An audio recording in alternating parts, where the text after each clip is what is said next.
I got the fire going pretty good now. I just threw two big, ooh, now it's really going. Suckers are going way up there. It's like fireworks.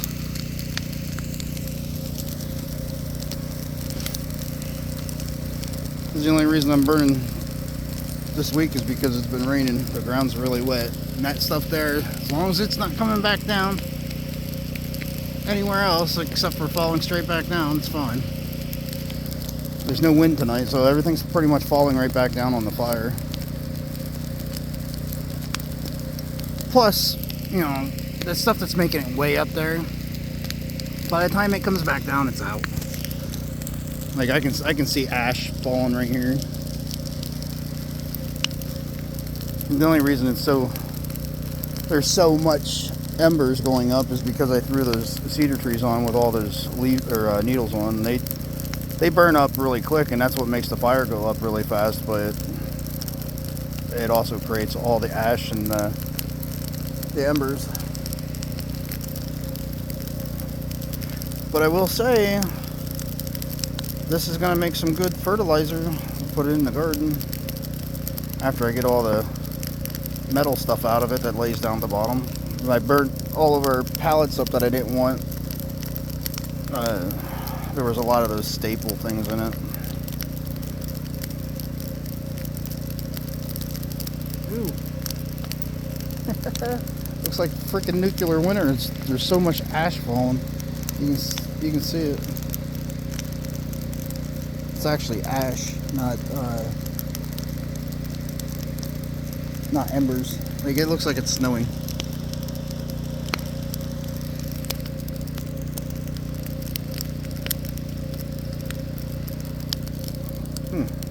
Gotta watch looking up. Stuff's coming down right in my head.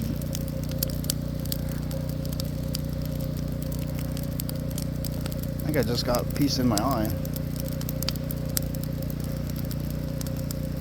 If there is any wind tonight, it's very light. I mean, it is very light. It's actually just blowing enough that it's blowing it all that shit right over the top of the house, but it's just ash coming down, so it's not hot. Plus I have a hose out here just to keep an eye on stuff. So we're not allowed to burn until after 6 o'clock, I guess even if it's raining. I've seen lots of people around here burning during the day. You're allowed to burn during the day as long as you don't live within 100 feet of the woods. Which I think most of them I've seen. Like, because there was people out the road here. They had somebody in that timbered their property, and they were cutting up all the tops, getting the wood from it, and they were burning the stuff, but they were burning in big steel barrels, probably like 500-pound steel barrels. I would say that's allowed since it's contained, but that's even being contained isn't the problem. That's the problem. If that stuff goes up in the woods and comes down and catches leaves on fire, all hell breaks loose. And if you catch the woods on fire, it's on you. If you burn and catch the woods on fire when you're not supposed to be, like us here, we're burning now because we're allowed to after 6 o'clock. This way here we can see if anything catches on fire.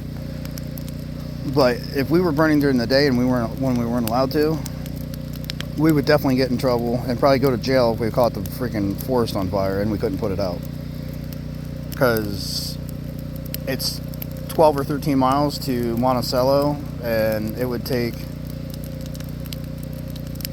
probably 15 minutes to get out here, 20 minutes to get out here with the fire truck, plus the time that it takes to call them and get everybody at the fire department. So I mean, if it was dry, it only takes like 3 days for everything to dry out. So if it was dry and some of this stuff came back down, caught the woods on fire, it wouldn't take much to start a fire and burn everything. I would actually like to do that, have a controlled fire, but I would want a few more people here. And I've learned having a leaf blower really helps control fires. You can put the fire out quick where you don't want it. Like I want to, up there where we're going to put our cabin at, we're going to well, I'm going to rake up all the leaves and get it all cleaned up there. That way there I can see stumps easier, whatever stumps I want to cut down all the way to the ground. And any rocks I need to try to move out of the way. And I want to get a grid laid out where I want to put everything. So when they bring up my mom's, I'm gonna have them put hers up there on the left-hand side, because when they go up through the woods, the road that I just put up through kind of goes to the left at an angle, so it would be real easy for them to go right straight out, right where it needs to go, and then just turn it in a little bit and get it up on blocks and stuff. So we'll probably have a lot more video coming. I'm going to do a video of the inside of hers while I'm building her inside. I got some ideas to show her for stuff to put on the walls. And if I really want to get some of this stuff, because they only want $2 a sheet for it. It's not really a sheet. I don't even know what the stuff was used for. It kind of looks like it was like this barrel that they had strapping around, and they cut it apart, and it's flat stuff. But I don't think that's what it was for. But it's weathered, and it has metal strapping on it in two places, so it comes as like a sheet. I think it's like 6 feet long by like 4 feet, I think it was. So it's 4 foot high and like 6 feet long. I think it's 6 feet long. Well, I think I said 9. I think it's 6. But that stuff, it would look fantastic on the walls. And for $2, I think it was $2.50 a piece. I mean, hey, you can't beat it. So when she gets down here, I think I'm going to take the trailer and go get that. That's out in Bowling Green, I think, or Glasgow. It's a good day's ride, and so, but for that much, you can't beat it. And she said she wants to do like drywall halfway up, so from like halfway and up is going to be drywall probably. I'm going to try and steer towards this stuff because this stuff's really cheap, and she wanted to do tongue and groove halfway up, and tongue and groove is pretty expensive. I mean, she might be able to afford it, but I can't.